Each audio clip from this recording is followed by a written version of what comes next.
Hello बच्चों, JEE Mains 2026 is over and I hope वो आपका एग्जामिनेशन अच्छा गया होगा। बट ये सारी चीजें तो अब पास्ट की होगी and now we should look forward के आगे क्या। अगर आपका मेंस का एग्जामिनेशन अच्छा गया है और एडवांस की तैयारी करनी है तो हमें कैसे करनी है, क्योंकि जो बचा हुआ टाइम है वो बहुत ही कम है एंड जो सिचुएशन है बहुत ही ज़्यादा ट्रिकी है। मैंने हर साल ऐसे बच्चों को देखा है कि जो मेंस की परसेंटाइल से खुश होकर लास्ट में अपना जो 100% एफर्ट है वो मारना छोड़ देते हैं। उन्हें लगता है कि ये मेरी परसेंटाइल तो अच्छी आई गई, उनको लगता है कि मेरी इतनी रैंक आ गई और वो उसी को प्रोजेक्ट करने की कोशिश करते हैं कि एडवांस में इतनी रैंक आ जाएगी, बल्कि ऐसा नहीं है। लास्ट में तो हमें और जी जान से मेहनत करनी चाहिए, बिकॉज ऐसा नहीं होना चाहिए कि जो हमें मेंस में अच्छा रिजल्ट मिला वो एडवांस में जाके पलट जाए। Every year people do get these kind of surprises, positive and negative. कुछ बच्चे ऐसा भी होते हैं जो 12-13 हज़ार 16 हज़ार रैंक से एकदम जंप करके 2-3 हज़ार रैंक तक आ जाते हैं। कुछ बच्चे ऐसे भी मैंने देखे जो 1000 में मेंस में रैंक आती है, 1000 के अंदर, और एडवांस में वो 8-10 हज़ार पे चले जाते हैं। तो जो ये यूफोरिया वाला पीरियड है जिसमें उन्होंने अपने एफर्ट्स कम कर दिए, उसकी वजह से उन्हें एडवांस में अच्छी सीट नहीं मिल पाती। एंड वी शुड अंडरस्टैंड कि मेंस में उन्हें कितनी भी अच्छी परसेंटाइल आए, अगर हमारा जो ध्येय है, अगर हमारा लक्ष्य आईआईटी है, तो वो एडवांस की रैंक पे डिपेंड करेगा। और ये जो मेंस का परसेंटाइल है, दिस इज यूजलेस। तो लास्ट में जैसे मैराथन रनर होता है ना कि अपनी पूरी जी जान झोंक देता है बिल्कुल लास्ट वाली लैप में, वो ऐसा नहीं होता कि आराम आराम से दौड़ने लग जाए, ऐसा नहीं होता है। वैसे ही आपको भी करना चाहिए और इस टाइम को बहुत ही एफिशिएंटली एंड इफेक्टिवली यूज करने की जरूरत है, क्योंकि टाइम बहुत कम बचा है। तो बिकॉज सभी बच्चों के लिए स्ट्रैटेजी एक जैसी नहीं हो सकती, तो let's discuss type of student. पहला टाइप ऑफ स्टूडेंट हो सकता था कि एक ड्रॉपर बच्चा है और जिसकी परसेंटाइल 95 से कम है। तो पहले तो वी नीड टू आइडेंटिफाई कि 95 से परसेंटाइल कम है। अब किसी भी रीज़न से वो हो सकता है कि उसकी preparation up to the mark नहीं रही हो, क्योंकि अगर हम ऐसे बोलें कि नहीं मेरे साथ ही कुछ गड़बड़ हो गया, तो देखो तुमने दो दो मेंस दिए हैं, दोनों में ही गड़बड़ हो गया क्या। अगर मान लिया किसी भी रीज़न से 1 इन ए मिलियन केस अगर रियली में ऐसा हुआ है कि नहीं मेरी प्रिपरेशन तो बहुत अच्छी है बट मेंस में ही गड़बड़ हो गया और अब मैं क्वालिफाई हो गया हूं और अब I am fully confident for advance, तो ऑफकोर्स एडवांस की तरफ जाना चाहिए। अदरवाइज प्रैक्टिकल होते हुए हमें बिट सेट या अदर एग्जाम्स की प्रिपरेशन चालू कर देनी चाहिए, ताकि हमारी वहां पे बेस्ट रैंक आए और वहां पे हमें अच्छा ब्रांच मिल पाए। अच्छा, इसमें कुछ बच्चे ऐसा भी हो सकते हैं वो सोचे कि अभी तो मैंने ड्रॉप पहली बार लिया था और मेरे को सेट होने में 2-3 महीने लग गए, बहुत कम टाइम बचा जिसमें मैं यहाँ तक ले आया हूँ, तो मैं सेकंड ड्रॉप के लिए जाना चाहता हूँ। देखो, सेकंड ड्रॉप के अपने फायदे या नुकसान है, कोई भी दूसरा बंदा तो मैं नहीं बता सकता कि सेकंड ड्रॉप लेना चाहिए या नहीं लेना चाहिए। हमने अपने चैनल पे उसके जिसे बोलते हैं प्रो एंड अगेंस्ट दोनों क्या क्या फायदे और नुकसान हो सकते हैं, उसके रिलेटेड एक वीडियो बनाया है पहले, तो आप उसको सर्च करके उसको भी देख सकते हैं before taking any decision. Second kind of students हो गए जिनका मैथ मेंस अच्छा नहीं गया, 12वीं में पढ़ने वाला बच्चा है, वो सोच रहा है कि नहीं मेरे को तो एक अच्छा ही रैंक लेके आना है और ड्रॉप करना है। तो देखो, ऐसे बच्चे के लिए टाइम इज वेरी क्रूशियल, और अगर उसने ड्रॉप करने का सोचा है तो उसे प्रिपरेशन अभी से स्टार्ट कर देनी चाहिए 2027 की, रादर देन हम एडवांस का वेट करें या फिर इवन मेंस के रिजल्ट का भी वेट क्यों करें। बिकॉज उससे क्या होगा कि इस वाले रिजल्ट पे तो कोई फर्क नहीं पड़ेगा, यहाँ पे तो हमें कुछ भी गेन नहीं होगा, बट 27 में हमारा बहुत ज्यादा लॉस हो जाएगा। इवन 4-5 दिन अगर हमने सेव कर लिए तो वो हमने 27 में बहुत जबरदस्त बूस्ट देगा। अभी तो क्या होता है कि बच्चा 4 दिन ऐसे ही टहलता रहेगा कि पता ड्रॉप यहां से लूं वहां से लूं, ये करूंगा वो करूंगा। लास्ट में जब दिसंबर आएगा तब एक एक दिन उसको बहुत भारी पड़ता है। तो इस चीज का जरूर ध्यान रखें कि अगर हमने ड्रॉप लेने का मन बना लिया है तो we should go for it immediately, ताकि हमारा सिलेबस जल्दी से जल्दी खत्म हो। और जनवरी अटेम्प्ट जो मेंस का होता है, जहाँ पे जो कंपटीशन है वो कम होता है, वहां पे हम अच्छी परसेंटाइल लाके मेंस की टेंशन से दूर हो जाए और फिर एडवांस की तैयारी करें। थर्ड कैटेगरी ऑफ स्टूडेंट ये हो सकते हैं जिनका प्रिपरेशन अच्छा गया और दो एडवांस की तैयारी करना चाहते हैं। अब इसमें भी दो कैटेगरी हो सकते हैं। एक बच्चा तो वो जिसने अभी तक केवल मेंस लेवल की प्रिपरेशन किया है और जिसकी वजह से उसका मेंस का एग्जामिनेशन अच्छा गया है, एडवांस का उसने प्रैक्टिस अभी नहीं किया है, एक वो कैटेगरी हो सकता है। दूसरा हो सकता है कि एडवांस लेवल की प्रिपरेशन उसकी पहले से ही चल रही हो, पहले से ही वो काफ़ी कॉन्फिडेंट है और अब उसे अपनी रैंक बूस्टिंग पे पूरा ध्यान रखना है कि उसका एक मिनिमम सिक्योर हो चुका है, उसे पता है कि आईआईटी में सीट मिलेगा ही मिलेगा, अब उसे और अच्छे से अच्छा करना है। तो देखो, सबसे पहले हमें कुछ कुछ बैकग्राउंड के बारे में सोचना चाहिए। जो एग्जामिनेशन है वो 17 मई को है, तो अभी अगर हम बोले कि 10 अप्रैल से लेकर 17 मई तक, 17 मई को एग्जामिनेशन, तो ऐसा थोड़ा है कि हम जस्ट उससे पहले 2 घंटे पहले सिलेबस फिनिश करेंगे। कम से कम 13-14 को तो हमारा प्रॉपरली फिनिश हो जाना चाहिए। तो मोटा मोटा अगर हम देखें तो हमारे पास 35 डेज हैं, 35 डेज है, 32 डेज हैं, ऐसे बोल सकते हैं। तो इसी 35 डेज के अंदर हमें सब कुछ पैक करना है, इसी में हमें अपनी एफिशिएंसी भरनी है, अपनी प्रैक्टिस को भरना है, ताकि एडवांस में जिसकी तैयारी हम 1 या 2 साल या कुछ बच्चे 3 साल से कर रहे होंगे वो फलीभूत होगी। तो उसके लिए हमें बेस्ट अपना एफर्ट देना है। We can not afford to waste time in resource hunting. फिर बच्चे को ये भी आएगा कितने क्वेश्चन करें, कौन सा चैप्टर इंपॉर्टेंट है, किस लेवल के क्वेश्चन करें। इन सब में बहुत सारे बच्चों का इन डिसीजन में बहुत सारा टाइम वेस्ट होता है, जबकि अगर उसको ये टास्क बता दिया जाए कि आज आप ये कर लो और इसमें जितना दूर तक जा सकते हैं उतना करो, और उसका केवल जो टाइम इन्वेस्ट हो रहा है वो केवल अगर नॉलेज के लिए हो रहा है कि हम नए नए तरह के क्वेश्चन सीख रहे हैं, डिफरेंट डिफरेंट मॉडल के क्वेश्चन करके देख रहे हैं, तो फिर डेफिनेटली उसका जो पोटेंशियल है उसके हिसाब से उसका बेस्ट पॉसिबल रैंक आएगा। ठीक है, अगर बच्चों को एक्सपोजर नहीं है एडवांस के लेवल का क्वेश्चन का, तो फिर इट इज वेरी इंपॉर्टेंट कि उसके लिए इंपॉर्टेंट क्या है, उसको किस तरह के क्वेश्चन से शुरुआत करनी चाहिए। सभी के लिए एक जैसा नहीं हो सकता, जैसे हमने बोला कि एडवांस की तैयारी करने वाले भी बच्चे डिफरेंट डिफरेंट स्टेज पे हो सकते हैं, तो उनके लिए जो क्वेश्चन प्रैक्टिस का जो सेट है वो भी अलग अलग होगा। ऐसा नहीं कि एक ही पिल सभी रोगों में काम कर जाए। अगर मान लिया जो हमारे क्वेश्चन है, अगर बच्चे की प्रिपरेशन अच्छी है और एडवांस लेवल में हम इजी टाइप क्वेश्चन करा रहे हैं मान लिया उसको, तो उसका टाइम वेस्ट हो रहा है, क्योंकि उसे अगर रैंक इंप्रूव करनी है तो उसे मॉडरेट और टफ वाले पोर्शन में जाना पड़ेगा। या फिर अगर कोई बच्चा मान लिया जिसने अभी तक मेंस की तैयारी की है और वो एडवांस की तैयारी अब करना स्टार्ट करना चाहता है, उसको हम सीधा मॉडरेट या टफ क्वेश्चनों से स्टार्ट करें, तो देखो उसका कॉन्फिडेंस 2 ही दिन में ब्रेक हो जाएगा। वो सोचेगा ये सब छोड़ो, बिट सेट के लिए चलते हैं। पोटेंशियल होते हुए भी वो हो सकता है कि राइट रिसोर्स ना होने की वजह से वो इतनी बड़ी opportunity, life time opportunity miss कर दे। तो इट इज वेरी इंपॉर्टेंट कि यहां पे एक एक्सपर्ट गाइडेंस होना बहुत ज्यादा जरूरी है, कि आपकी नीड के हिसाब से ही आपको इन जो अगले के 30-35 दिन बचे हुए वहां पे एक्टिविटी करनी है। तो customisation is needed according to your requirement. मतलब ऐसे नहीं कि हम कहीं किसी क्लास में बैठे हुए हैं, उसमें जो 500 की रैंक को एस्पायर कर रहा है वो भी बच्चा बैठा है, 5000 रैंक वाला भी बैठा है, और ऐसा ही बच्चा बैठा है कि जो अभी 15,000 की रैंक पे और वो पहले 10,000 में घुसना चाहता है, ताकि एक अच्छी आईआईटी में अच्छी ब्रांच मिले। तो इन सबको अगर हम सेम वे में पढ़ाएंगे तो हो सकता है कि एक क्लास में तीनों को कैटर करने के लिए क्लास का 40% पोर्शन इस बच्चे को ध्यान में रखते हुए पढ़ाया जाए, 40% इसको ध्यान में रखते हुए पढ़ाया जाए, 20% इसको ध्यान में रखते हुए पढ़ाया जाए। तो तुम ये समझ सकते हो कि जो उस बच्चे ने मान लिया 2 घंटे इन्वेस्ट किए हैं, तो उसका 40% ही उसका काम का है, बाकी तो वो सब उसके लिए यूजलेस है। तो this is very very very important. फिर अभी ये भी समझना चाहिए, बिकॉज टाइम बहुत ज़्यादा लिमिटेड है, तो हमें खुद भी प्रैक्टिस करनी चाहिए। सेल्फ प्रैक्टिस के लिए भी हमें कुछ ना कुछ रिसोर्स यूज करनी चाहिए, प्लस एक्सपोजर को बढ़ाने के लिए, क्योंकि एडवांस में क्या है, मेंस में तो काफ़ी क्वेश्चंस हमें ऐसे मिल जाते हैं जो पैटर्न बेस्ड होते हैं, मतलब जिसमें प्रोसीजरल टाइप क्वेश्चन होते हैं। एडवांस में काफ़ी डिफरेंट टाइप के क्वेश्चंस आएंगे, तो उन तरह के क्वेश्चन का अगर हमें एक्सपोजर नहीं है, जो देखने में सारे क्वेश्चन हमें बिल्कुल नए से लगेंगे, तो फिर हम वहां पे स्टंबल कर जाएंगे। क्योंकि कुछ कुछ क्वेश्चन में क्या होता है कि जब हमें प्रैक्टिस है, जब लगातार एडवांस के क्वेश्चनों की प्रैक्टिस करेंगे तो हम ग्रूव में आ जाते हैं, फिर एक जो नए तरह का क्वेश्चन है वो भी हम क्रैक कर पाते हैं। तो इसलिए एक्सपोजर होना डिफरेंट टाइप के क्वेश्चन का, इट इज वेरी इंपॉर्टेंट। इसीलिए मैंने बोला कि राइट टूल होना और resources to facilitate this thing कि हमारी बेस्ट पॉसिबल रैंक आए, that is very very very important. Just मैं एक बहुत छोटा सा एग्जांपल देता हूं कि मतलब एक बंदे को मान लिया पेंटिंग बनानी है ड्राइंग बोर्ड पे, और एक बंदे को कहने के लिए मान लिया मेरे को रूम पेंट करना है, ये ठीक है, तो दोनों को ही ब्रश चाहिए। बट ऐसा नहीं हो सकता कि जो मेरे को एक पेपर पे जो पेंटिंग बनानी है वो हम रूम को जो पेंट करने वाला ब्रश है उससे पेंटिंग बना ले, नहीं।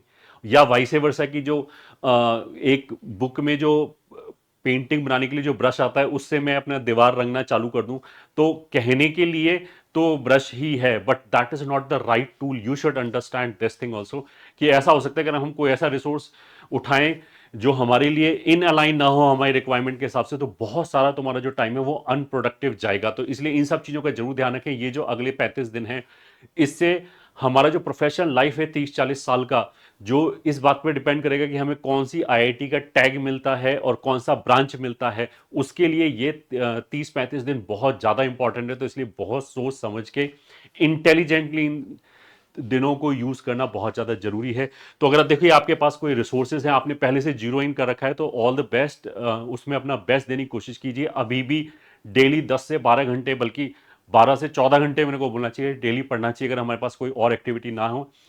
हम बिल्कुल भी टाइम वेस्ट ना करें, सिंगल डे भी वेस्ट ना करें मान लिया एडवांस रिजल्ट का वेट करने में या और किसी का चीज वेट करने में। तुम तो ये सोचोगे कि रिजल्ट मान लिया मैंने सोचा कि 99.2 आ जाएगा, 99.5 आया या 99.1 आ गया, तो उससे क्या चेंज हो जाएगा? क्या मेरी जो प्रिपरेशन है उसमें कुछ चेंज होगा? नहीं। Then why we are wasting those days result का वेट करके? इन सब चीजों का जरूर ध्यान रखें। हम ऐसा बोल सकते हैं जो पूरा सिलेबस है मोटा मोटा 25 पार्ट में डिवाइड कर रखा है, 25 चैप्टर में डिवाइड कर रखा है, एक दिन वेस्ट करने का मतलब क्या है कि हमने 4% वेस्ट कर दिया अपॉर्चुनिटी का। अब 4% वेस्ट करके यू कैन अंडरस्टैंड कि आपकी रैंक में कितना ड्रॉप होगा। जिस भी रैंक बैंड में आप हो, अगर ऑलरेडी 8,000 10,000 के आसपास हो तो बहुत ह्यूज चेंज आ जाएगा। अगर आप इसके बारे में भी सोच रहे हैं तो, और टीम कंपटीशन की हेल्प लेना चाहते हैं, तो टीम कंपटीशन ऐसे बच्चों के लिए लाया है अपने आइकॉनिक कोर्स। दैट इज, एक तो एबीसी हो गया, एडवांस्ड ब्रिज कोर्स हो गया। ये उन बच्चों के लिए हो गया जिनका अभी तक का प्रिपरेशन मेंस का है, बट वो एडवांस में स्मूथली ट्रांजिशन करना चाहते हैं, ताकि जो उन्होंने मेंस लेवल तक के लिए प्रिपरेशन किया है, थ्योरी तो सेम ही है, उसी थ्योरी उसी हार्डवर्क को यूज करके और उसके ऊपर एडवांस की प्रिपरेशन बिल्ड कर सके। और कैट्स उन बच्चों के लिए है, ABCs advanced bridge course, and cats उन बच्चों के लिए। ये दोनों ही रिवीजन कोर्स हैं, ठीक है, दोनों ही एडवांस के रिवीजन कोर्स हैं। ये स्मूथ ट्रांजिशनिंग के लिए है एबीसी वाला कोर्स, मेन से एडवांस वाली प्रिपरेशन के लिए। और कैट्स जो है वो हमारा बेसिकली उन बच्चों के लिए जो ऑलरेडी एडवांस की तैयारी करते हुए चले आ रहे हैं, उन्होंने अपनी प्रिपरेशन के दौरान एडवांस के क्वेश्चन सॉल्व किए हैं, अब वो रैंक बूस्ट करना चाहते हैं, तो इसलिए ये वाला बैच हो गया। ठीक है, अब इसमें पर्टिकुलर जान लेते हैं। दोनों ही बैच 9 अप्रैल को स्टार्ट होंगे, दोनों की ही फीस 2,999 है। और अगर आपका 98 परसेंटाइल आ जाता है किसी भी शिफ्ट में तो हम आपको फी रिफंड कर देंगे।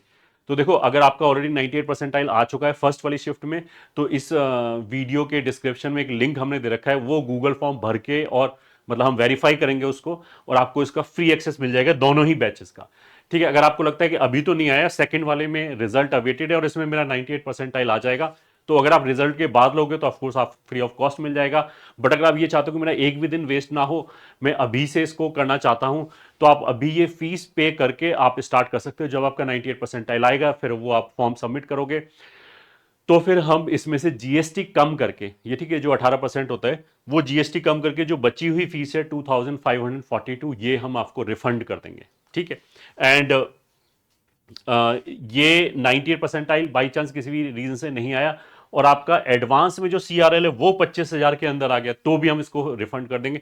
बस रिफंड का ये क्राइटेरिया कि जब एडवांस का रिजल्ट आएगा उसके बाद रिफंड करेंगे सभी बच्चों के लिए। ऐसा नहीं कि कल हमारी रैंक आ जाए, 98 परसेंटाइल आ जाए और हम परसों से पैसे मांगना चालू कर दें। उसी टाइम पे हमारे पास रिसोर्सेज फ्री होते हैं, तभी हम ये सारी चीज एक साथ प्रोसेस करते हैं।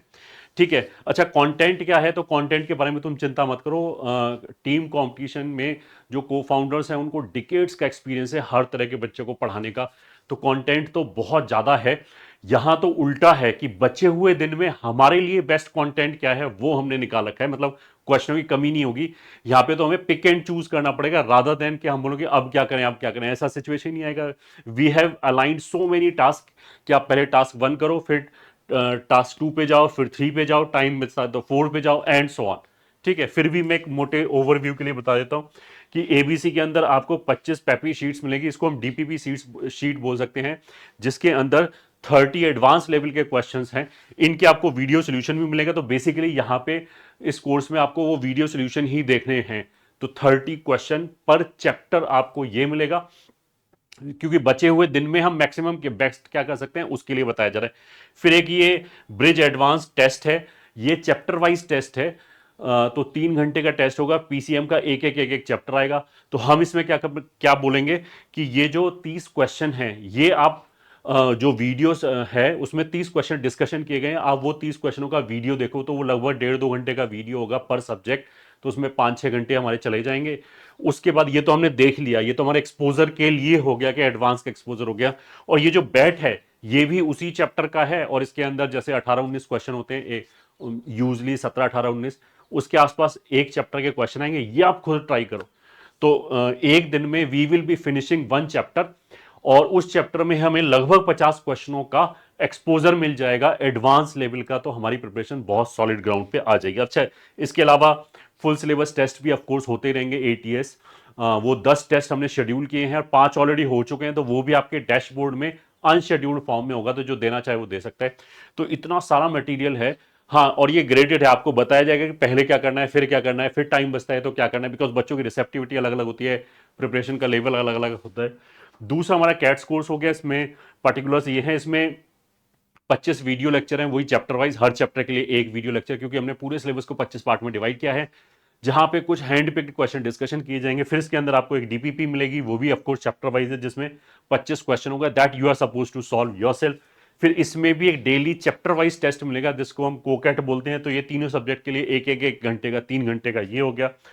और जब ये फिनिश हो जाए और अगर टाइम बचे तो कैट्स प्लस हमारा है, जैसे पहले तो कैट्स की साइकिल रन होगी चैप्टर वाइज, उसके बाद अगर आपके पास टाइम बचता है, कोई बोले कि नहीं मैं एक दिन में 2 चैप्टर फिनिश कर लेता हूं, तो ऐसे करके अगर लास्ट में टाइम बचता है तो कैट्स प्लस की आपको वीडियो लेक्चर और उसकी डीपीपीज भी एक्स्ट्रा आपको इसी के अंदर मिलेगा और ज्यादा एक्सपोजर के लिए। वो फिर हमने स्क्रैम्बल्ड किया है सारे चैप्टरों का, क्योंकि यहां पहले एक बार चैप्टर वाइज की साइकिल लगी, उसके बाद जेनरिक हो गया कि हम उसके माने 4 डीपीपी कर पाते हैं अच्छा है, 15 डीपीपी हैं, 5 कर पाते हैं तो अच्छा है, 2 कर पाते हैं तो भी ठीक है, जितना भी टाइम हमें अलाउ करता है उसको फिल इन करने के लिए। अच्छा, कुछ बच्चे ऐसे हो सकते हैं जिन्होंने ऑलरेडी पहले से स्टार्ट कर दिया हो प्रिपरेशन, तो ऐसा हो सकता है कि किसी सब्जेक्ट में वो बिल्कुल मेंस के लेवल पे हो और उसको एडवांस के लेवल तक ले जाना चाहते हैं, और बाकी सब्जेक्ट में हो सकता है कि वो ऑलरेडी एडवांस की तैयारी करते हुए चले जाते हो। इस ऐसे बच्चों के लिए दोनों ही कोर्स यूजफुल हो जाएगा और वो अपने हिसाब से कस्टमाइज कर सकता है। तो इसको इंडिविजुअली खरीदेंगे तो लगभग 6000 जाएगा। तो ऐसे बच्चों के लिए हमने कॉम्बो और बना दिया है, दैट इज जिसमें 6000 में लगभग 5000 का बैच ही आ जाएगा, और इसमें 1000 का हमने ऑफ दिया है। और अगर आपका 98 परसेंटाइल आ गया है तो ऑफकोर्स इसमें वैसे ही आपको फ्री ऑफ कॉस्ट मिल जाएगा। ठीक है, तो हम इसको रन कैसे करेंगे कि जैसे 9 अप्रैल से हम ये बैच चालू करेंगे ताकि बच्चे का एक भी दिन वेस्ट ना हो। और डे 1 को चैप्टर 1 विल बी फिनिश्ड, ये ठीक है। डे 2 को चैप्टर 2 के साथ हम डील करेंगे। अच्छा, 25 चैप्टर ये हो गए और 10 फुल सिलेबस टेस्ट, वो 6-6 घंटे वाले एडवांस लेवल के टेस्ट, वो 10 दिन और शेड्यूल होंगे बीच बीच में। ठीक है, तो 10 प्लस 25 35 दिन हमारे ये हो गए। तो 9 से स्टार्ट करके लगभग हमारा 13 को फिनिश हो जाएगा। ठीक है, अब कोई बच्चा ऐसा हो सकता है कि 9 की बजाय वो 10 से स्टार्ट करे, 11 से स्टार्ट करे। तो मान लो कोई 11 से स्टार्ट कर रहा है तो वो सीधा चैप्टर 3 से स्टार्ट कर सकता है और 13 तारीख तक ये खत्म हो जाएगा। फिर वो 14th को चैप्टर 1 वापस कर सकता है एंड 15th को चैप्टर 2 कर सकता है। तो जितना हम लेट करेंगे हमें ये समझ में आएगा कि जो 17 मई है ये, ठीक है, उसके उतना ही क्लोज चले जाएंगे। ठीक है, तो आइडियली तो ये है हम विदाउट टाइम वेस्ट के 9 से स्टार्ट करें। ये जो 10 टेस्ट है ये ऐसा नहीं कि सारे चैप्टर फिनिश होने के बाद आएगा, ये फुल सिलेबस टेस्ट है, फुल सिलेबस टेस्ट। ये इसमें बीच बीच में आएगा, मतलब पहला ये 12 अप्रैल को आ गया, फिर अगले वाला 15 अप्रैल को आएगा, समथिंग लाइक दिस। तो ऐसे 3-3 4-4 दिन के गैप पे लगातार 10 टेस्ट आएगा और ये फुल सिलेबस टेस्ट है। अब कोई बच्चा बोले कि यहाँ तो चैप्टर वाइज हो रहा है, तो देखो यहाँ कुछ पढ़ाया नहीं जा रहा है, ये सारे डिस्कशन वाले मतलब प्रॉब्लम सॉल्विंग वाले लेक्चर्स हैं। और किसी बच्चे ने अगर मेंस की तैयारी कर रखी है तो पूरे सिलेबस का उसको एक आइडिया तो होगा ही होगा। तो यहाँ पे ये फुल सिलेबस टेस्ट देना बहुत ज़्यादा जरूरी है, क्योंकि मेंस में और एडवांस के पेपर में कहने के लिए तो दोनों में ही उतने क्वेश्चन हमें सॉल्व करने होते हैं, बट जो डेप्थ ऑफ थिंकिंग चाहिए होता है, जो हमें थोड़ा सा एडजस्टमेंट चाहिए होता है पेपर का टफनेस लेवल को, शॉक को ऑब्जर्व करने के लिए, एब्जॉर्व करने के लिए और उसके बाद चीज़ों को ऑप्टिमाइज करने के लिए, वो थोड़ा सा अलग अलग है। तो उसकी प्रैक्टिस जब हम अभी से करेंगे तब हमारे दिमाग में बेस्ट पैटर्न्स बनेंगे कि हम पेपर को कैसे ऑप्टिमम वे में डील करें ताकि हमारे मैक्सिमम पॉसिबल मार्क्स आए। तो अगर कोई बच्चा ये सोच रहा है ना कि अभी तो मैं ऐसी खूब प्रैक्टिस कर लेता हूँ, लास्ट के 10 दिन में जाके एडवांस के पेपर दे दूंगा एक साथ, तो देखो बहुत सारी लर्निंग जो तुम्हारी होगी उसको तुम हजम ही नहीं कर पाओगे लास्ट में। इसीलिए अभी से एक इंटरवल पे टेस्ट देना बहुत ज़्यादा जरूरी है, ताकि वो जो अनकॉन्शियस ब्रेन में हमारी जो फीडिंग जाती है, जो इनपुट जाता है, जो फीडबैक जाती है, उसको इंटरनलाइज कर पाएं और हम उसका बेस्ट रिजल्ट लेके आ पाएं। ठीक है, अच्छा, एबीसी बैच में जैसा हमने बोला कि you are suppose to watch a video lecture, जिसमें हर दिन मतलब डे 1 में चैप्टर 1 डील कैसे करेंगे मैं वो बता रहा हूँ। तो उसमें 30 question we will be discussing per chapter. तो ये प्रॉब्लम सॉल्विंग का चैप्टर होगा और इसमें 1.5 से 2 घंटे का ये वीडियो होगा। तो अगर हम 1.5 घंटे का मानते हैं तो 3 सब्जेक्ट के लिए 4.5 घंटे। अब ऐसा तो नहीं 1.5 घंटे का एकदम 1.5 घंटे में खत्म हो जाए, तो उसमें 4.5 घंटे हम बोल सकते हैं 5 घंटा लगेगा, 5.5 घंटा लगेगा। तो उसका इंगेजमेंट तो ये हो गया। ठीक है, जो बच्चा पहली बार एडवांस की तैयारी कर रहा है वो जो चीज बताई जा रही है उसी को अक्षर से फॉलो करे, अपना दिमाग ना लगाए, वरना चीजें उथल पुथल हो जाएंगी और यहाँ पे एक्सपेरिमेंट करने का टाइम नहीं बचाए।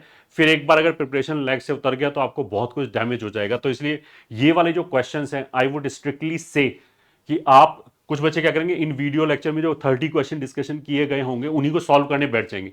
अरे सॉल्व करने के लिए हमने हजारों क्वेश्चन तुम्हें देंगे, उन क्वेश्चनों की कमी थोड़ी ना है, बट अगर तुम ऐसे खुद खुद करने की कोशिश करोगे तो तुम्हारा पर डे उस चैप्टर में जो नंबर ऑफ क्वेश्चन का एक्सपोजर है वो कम हो जाएगा। इस चीज का जरूर ध्यान रखें कि ये वीडियो लेक्चर तुम्हें देखना ही देखना है, मतलब यहां पे, ताकि हमारे 30 एडवांस लेवल क्वेश्चनों का एक्सपोजर हमें मिले। अगर आपने मेंस की तैयारी सही से की है तो यहां पे जब सोल्यूशन डिस्कशन होगा तो सोल्यूशन समझने में आपको दिक्कत नहीं आनी चाहिए। इक्का दुक्का क्वेश्चन हो सकता है ऑफकोर्स आए दिक्कत, बट मोटा मोटा पूरे वीडियो में दिक्कत आनी नहीं चाहिए। अगर आप खुद सॉल्व करने बैठोगे तो हो सकता है पूरा दिन इसी में निकल जाए और तुम्हारा जो पूरा एक्सपोजर है वो 25-30 क्वेश्चनों पे जाके अटक जाए। ये ठीक है, तो इससे बढ़िया इसको आपको पूरा देखना ही है। सॉल्व करने के लिए ये जो बैट है, that is bridge advance test, ये 3 घंटे का टेस्ट होगा जिसमें पीसीएम 3 पार्ट होगा, तो इसको करेंगे हम। तो ये हम 18 क्वेश्चन खुद सॉल्व करें, वो भी एडवांस के लेवल के एक चैप्टर में। ये ठीक है, जेई में तो जो 18 क्वेश्चन वाला आएगा उसमें 25 चैप्टर होंगे, यहाँ पे तो हम एक ही चैप्टर पे कर रहे हैं, तो 18 मोटा मोटा प्लस 30 मतलब लगभग 50 क्वेश्चनों का हमारा एक्सपोजर यहाँ पे हो गया। तो अगर ये 3 घंटे का टेस्ट है तो एक आध घंटा एनालिसिस करने में लगेगा, तो 4 और 5 9 घंटे, और जो 2 घंटे बचेंगे उसमें हम बाकी की चीजें कर सकते हैं। मतलब उसमें हम पीवाईक्यू भी कर सकते हैं इस चैप्टर से रिलेटेड एडवांस के, या फिर थोड़ा सा रिवीजन का हमें कुछ कुछ लगा कि ये चीज देखनी है, या फिर जैसे मैंने बोला कि 9 घंटे का हो सकता है, किसी बच्चे को 10 घंटा लगे, 10.5 घंटा लगे, इस तरह की चीज है। जो यही चीज कैट्स वाले के लिए क्या आएगा, एक वीडियो लेक्चर आएगा 1 घंटे का जिसमें हैंड पिक्ड क्वेश्चंस वहां पे डिस्कशन किए जा रहे होंगे। दूसरा एक डीपीपी आएगा जिसमें 25 क्वेश्चन होंगे, this you are suppose to solve. और तीसरा फिर इसमें भी एक कोकैट आएगा जिसमें 1-1 घंटे के सेपरेट फिजिक्स, केमिस्ट्री और मैथमेटिक्स के 3 पेपर होंगे, तो this also you are suppose to attempt. अब ये उन बच्चों के लिए है जो ऑलरेडी एडवांस की तैयारी करते हुए आए हैं, ठीक है, तो ये सारी चीज वो खुद ही सॉल्व करेंगे। अच्छा, इसके बाद टाइम बचता है तो एक्सपोजर बढ़ाने के लिए वो जो कैप्स प्लस के वीडियो हैं वो देख सकते हैं, या कैप्स प्लस की जो डीपीपी है, कैट्स प्लस की जो डीपीपी है, उनको सॉल्व कर सकते हैं फर्दर और एक्सपोजर बढ़ाने के लिए, जो आपके डैशबोर्ड पे अवेलेबल रहेगा। तो ऐसा नहीं कि मतलब ये दिन खत्म हो गया, हम बोले कि 10 घंटे का ही काम हुआ, अब मेरा दिन 2 घंटे खाली जा रहा है, ऐसा खाली नहीं जाएगा। आपके पास मटेरियल इतना होगा कि आप 24 घंटे पढ़ना चाहें तो भी you will have enough material, और उसके लिए आपको कहीं इधर उधर भागने की जरूरत नहीं पड़ेगी। Each and everything is provided in this dashboard.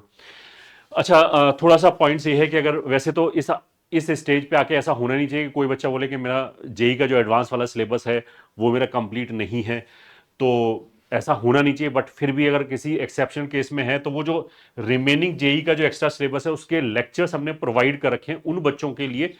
किसी को हो सकता है एक चैप्टर बचा हो, थोड़ा सा ही पार्ट देखना हो, तो वो फ्री ऑफ कॉस्ट यहाँ पे अवेलेबल है। तो सबसे पहले तो हमें यही एक्टिविटी करनी है, ठीक है। दूसरी एक्टिविटी, ये वाली एक्टिविटी मैंने ऑलरेडी यहाँ पे बता दिया है कि एबीसी वालों को वीडियो लेक्चर देखना है, सॉल्व नहीं करना, सॉल्व ये करना है, और कैट्स वालों को ये करना है। These are the top priority. इसके बाद अगर टाइम बचता है then we can do something else. Something else का मतलब क्या है कि मैंने बोला एडवांस के पीवाईक्यू कर सकते हैं, ठीक है, वो भी हम पेपर वाइज उठा सकते हैं कि पहले 25 का कर लिया, फिर जहां टाइम बचा उसको 24 का कर लिया, फिर 23 का कर लिया, तो जितना भी पीछे जा सकते हैं अपने आप हमारा टाइम सेट हो जाएगा। मेरे को ये सोचने की जरूरत नहीं पड़ेगी कि मैं 15 से शुरू करके सारे पेपर करूं, या 6 से शुरू करके करूं, या 2002 से करूं। इस तरह का सोचने की जरूरत नहीं होगा। जितना भी टाइम अवेलेबल होगा फिलर की तरह उनको यूज कर सकते हो, तो हमारी बेस्ट प्रिपरेशन हो जाएगी। अच्छा, 25 दिन में, सॉरी 35 डेज जो अभी बचे हुए उसमें we will be taking 35 test. उसमें से 10 फुल सिलेबस टेस्ट होगा, जो एटीएस हमारी एडवांस टेस्ट सीरीज है वो वाले टेस्ट होगा, और 25 चैप्टर वाइज टेस्ट होगा। तो 25 + 10 35, मतलब 35 के 35 दिन हम एक ना एक टेस्ट जरूर दे रहे होंगे। तो इसमें जो हमारी फ्लुएंसी है लास्ट वाले दिन एडवांस तक, वो और जो हमारा कॉन्फिडेंस है वो सुपर अच्छा हो जाना चाहिए, ताकि हम एडवांस के पेपर को जबरदस्त ब्रेक कर पाए। अच्छा, इसमें ऐसा हो सकता है कुछ बच्चों के दिमाग में, जैसे मेंस के मैंने कुछ कुछ बच्चों से बात करके देखा है कि उनके 99.8 परसेंटाइल तक हैं उनके मेंस में, फिर भी वो बोलते हैं कि हमें एडवांस के लिए कॉन्फिडेंस नहीं, क्योंकि मैंने मेंस लेवल तक की प्रिपरेशन किया है। तो देखो, यू शुड अंडरस्टैंड कि जो 99 या XYZ कोई भी परसेंटाइल आई है, अगर आपने मेंस के लेवल की प्रिपरेशन किया है तो आपके पास वो नॉलेज बेस ऑलरेडी है। बस हमें उस नॉलेज को रीस्ट्रक्चर करना है ताकि एडवांस के पेपर में हम अच्छा परफॉर्म कर पाए। वहां पे कोई नई थ्योरी नहीं आएगी, थ्योरी चेंज नहीं हो जाएगी, थ्योरी वही चाहिए। बस जो उसको प्रेजेंट करने का तरीका है, जो स्ट्रक्चर करने का तरीका है, जो प्रैक्टिस करने का तरीका है, वो थोड़ा सा चेंज हो जाएगा।